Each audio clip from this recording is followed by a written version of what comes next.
Block 1. Origins. The Franks and Clovis. In the 5th century, the Western Roman Empire, which had dominated Europe for hundreds of years, finally collapsed. Roman legions withdrew from Gaul. Cities lost centralized administration, and imperial institutions gradually disintegrated. What remained was a power vacuum, and into that vacuum stepped new forces. Among them were the Franks, a group of Germanic tribes living along the Rhine River. Unlike some other so-called barbarian peoples, the Franks did not only raid Roman territories. They settled there, adopted elements of Roman military organization, law, and administration, and slowly became part of the world they had conquered.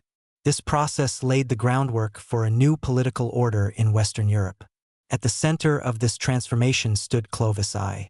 Clovis became king of the Franks at the end of the 5th century. At that time, the Frankish tribes were divided, and royal authority depended largely on personal loyalty and military success. Clovis proved to be both a skilled warrior and a shrewd politician.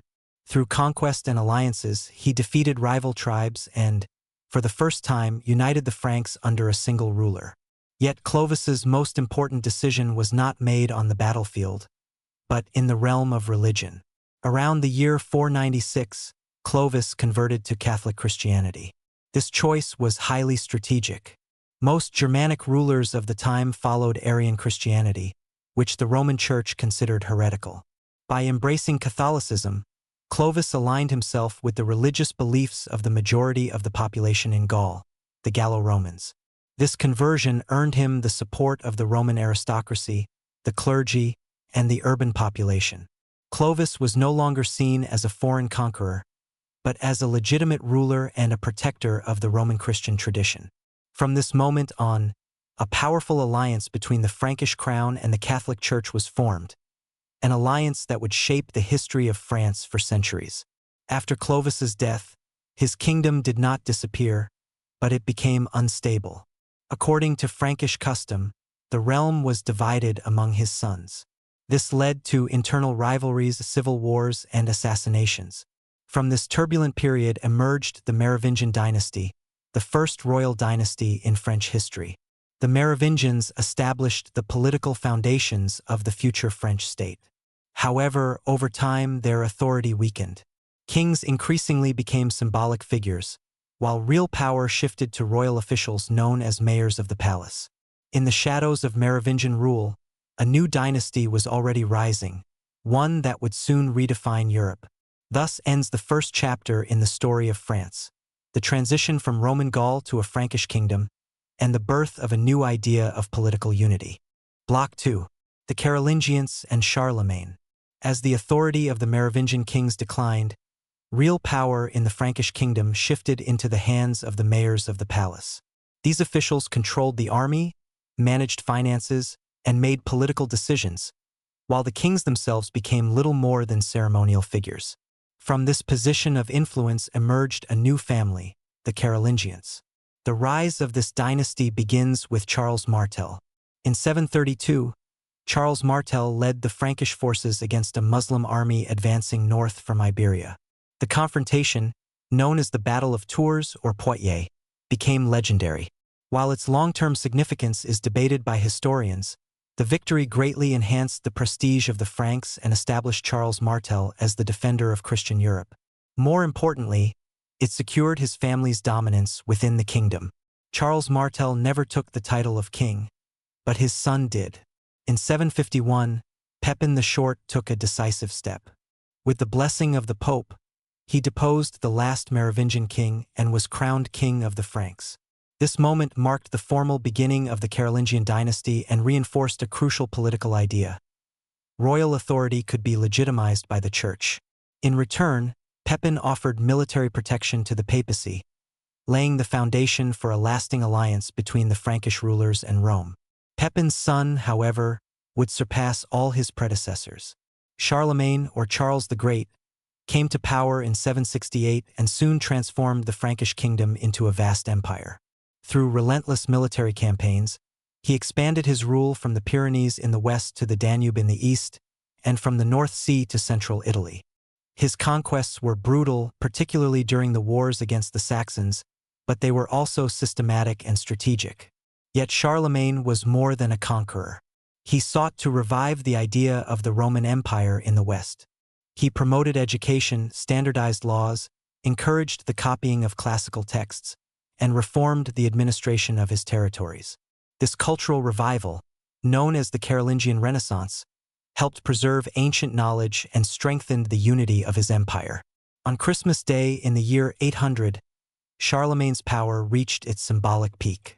In Rome, the Pope crowned him Emperor of the Romans. This act was loaded with meaning. It signaled the rebirth of imperial authority in Western Europe and challenged the dominance of the Byzantine Empire in the East. For the Franks, it confirmed their ruler as the heir to Rome itself.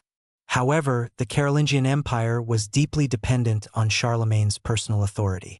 After his death in 814, internal divisions quickly resurfaced. His successors lacked his strength and vision, and the empire soon fractured under the pressure of inheritance disputes and external threats. Still, Charlemagne left behind a powerful legacy: the idea of a unified Christian Europe ruled by a strong, centralized authority. Even as his empire collapsed, that idea would continue to shape the political imagination of France and the continent for centuries to come. Block 3. The birth of the Kingdom of France. After the death of Charlemagne, the empire he had built began to unravel. Internal conflicts, external invasions, and disputes over inheritance weakened central authority. By the late 9th century, the once unified Carolingian world had fragmented into several distinct political entities. One of them would eventually become France. In the western part of the former empire, royal power steadily declined. The Carolingian kings retained their title, but real authority rested with powerful regional lords. Castles dominated the landscape, loyalty was personal rather than institutional, and the king's influence rarely extended far beyond his own lands. This situation changed in 987 with the election of Hugh Capet as king. Hugh Capet was not the most powerful noble in the realm, but he possessed two crucial advantages: strong support from the church and control over a compact, strategically located domain around Paris. His election marked the end of Carolingian rule and the beginning of the Capetian dynasty, which would govern France, in various branches, for over 8 centuries. At first, the Capetian kings ruled in name more than in reality. Their authority was limited, and rival nobles often acted as independent rulers. Yet the strength of the Capetians lay in patience and continuity. By ensuring stable succession from father to son, they slowly transformed kingship from an elected position into a hereditary institution. Over time, the French monarchy began to grow in power. A major turning point came under Philip II Augustus in the late 12th and early 13th centuries. Philip understood that military victory alone was not enough to build a strong state. He reformed royal administration, creating a network of officials, bailies in the north and seneschals in the south, who represented the king in distant regions. These officials collected taxes, administered justice, and weakened the autonomy of local lords. Philip also expanded royal territory, most notably by defeating the English kings and reclaiming large parts of their continental possessions. As a result, the French crown emerged stronger, richer, and more centralized than ever before. The moral authority of the monarchy reached its peak under Louis IX, later known as St. Louis. Louis IX combined firm governance with deep personal piety. He presented himself as a just ruler, personally hearing legal cases and promoting the idea that the king was the guardian of justice for all his subjects. His reputation for fairness and devotion strengthened loyalty to the crown and elevated the monarchy's moral standing across Europe. By the mid-13th century, France had evolved from a fragmented feudal land into a recognizable kingdom with a centralized monarchy, growing institutions, and a strong sense of royal legitimacy. The foundations of the modern French state were firmly in place. Yet new challenges were approaching. Dynastic crises, economic strain, and rising tensions with England would soon plunge the kingdom into one of the longest and most devastating conflicts of the Middle Ages. Block 4. The 100 Years' War and Joan of Arc.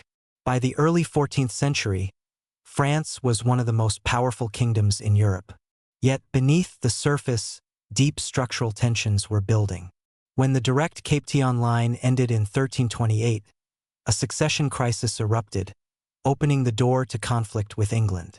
The English kings, who still held vast lands in France, claimed the French throne through dynastic ties. The French nobility rejected these claims, and what began as a dispute over inheritance soon escalated into a prolonged struggle for power, territory, and legitimacy. This conflict would become known as the 100 Years' War. The war was not continuous but fought in waves, separated by fragile truces. Early on, England achieved a series of stunning victories. Battles such as Crécy and Agincourt revealed the effectiveness of English longbowmen against the traditional French cavalry. Large parts of northern France fell under English control, and the authority of the French crown seemed close to collapse. At the same time, France was devastated by catastrophe. In the mid-14th century, the Black Death swept across Europe. Entire villages disappeared, cities lost a significant portion of their population, and the economy fell into crisis. Labor shortages, famine, and social unrest weakened the kingdom from within, making resistance even more difficult. By the early 15th century, France appeared on the brink of defeat. It was at this darkest moment that an unexpected figure emerged: Joan of Arc. Joan was a peasant girl from a rural village who claimed to receive divine visions instructing her to support the French king, Charles VII. Against all odds, she gained access to the royal court and convinced the leadership to place her alongside the army.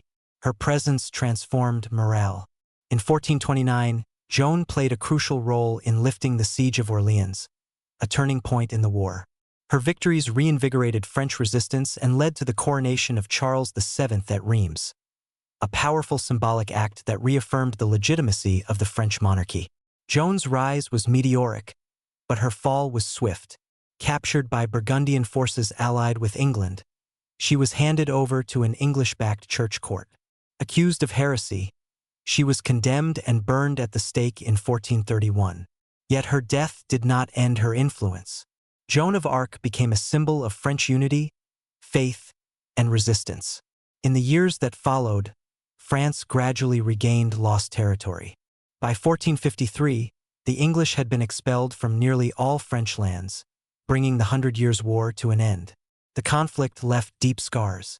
France was impoverished, its population reduced, and its countryside devastated. But out of the ruins emerged a stronger monarchy, a standing army, and a growing sense of national identity. The French king was no longer merely a feudal lord. He had become the embodiment of the state itself. Block 5. Colonial Legacy and Modern France. Extended. By the early modern period, France had firmly established itself as a major European power. But its ambitions no longer stopped at the continent's borders.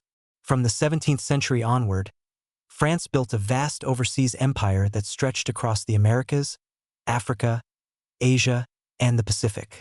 This expansion reshaped not only the world, but France itself. French colonial rule was driven by a combination of economic interests, strategic competition with other European powers, and a belief in cultural superiority. Colonies provided sugar, coffee, cotton, rubber, and minerals, resources that fueled industrial growth and enriched the metropole. At the same time, colonial territories became arenas where France sought to project power and prestige on a global scale. Yet the foundations of this empire were deeply unequal. Colonial systems relied on forced labor, racial hierarchies, and political repression. In the Caribbean, French plantations were sustained by enslaved Africans, whose labor generated enormous wealth while denying them basic human rights. In Africa and Asia, colonial administrations imposed European borders, dismantled local political structures, and extracted resources with little regard for local populations. Despite this exploitation, colonial subjects were repeatedly called upon to serve France. During the First and Second World Wars, hundreds of thousands of soldiers from Africa, North Africa, and Southeast Asia fought and died for France. Many believed their sacrifices would lead to greater equality and recognition. Instead, they returned to societies that often refused to see them as fully French. Their role in defending the Republic remained largely absent from official narratives for decades. After 1945, the colonial order began to unravel. The devastation of the Second World War weakened European empires, while anti-colonial movements gained strength across the globe. France attempted to maintain control over its territories, but this resistance increasingly turned into open conflict. Wars in Indochina and Algeria were particularly traumatic, exposing the moral and political limits of imperial rule. The Algerian War, in particular, shook the foundations of the French Republic. It divided French society, led to the fall of the Fourth Republic, and left lasting wounds that remain sensitive to this day. Decolonization was not a clean break. It was a painful and unresolved process whose consequences continue to shape political and social debates. As former colonies gained independence, France itself began to change. Large-scale migration from North and West Africa, the Caribbean, and parts of Asia transformed the demographic and cultural landscape of the country. Many migrants arrived as workers to rebuild post-war France, while others came as citizens from former colonies with legal ties to the Republic. Over time, their descendants became an integral part of French society. This transformation challenged traditional ideas of French identity. France defines itself through universal republican values rather than ethnic or religious categories. In theory, all citizens are equal. In practice, however, social inequalities, discrimination, and spatial segregation have persisted. Suburban neighborhoods, often home to immigrant communities, became symbols of both economic marginalization and cultural tension. At the same time, colonial legacies deeply influenced French culture. Music, literature, cinema, food, and language all bear traces of France's imperial past. Artists and writers from post-colonial backgrounds have reshaped national culture, questioning dominant narratives and offering new perspectives on what it means to be French.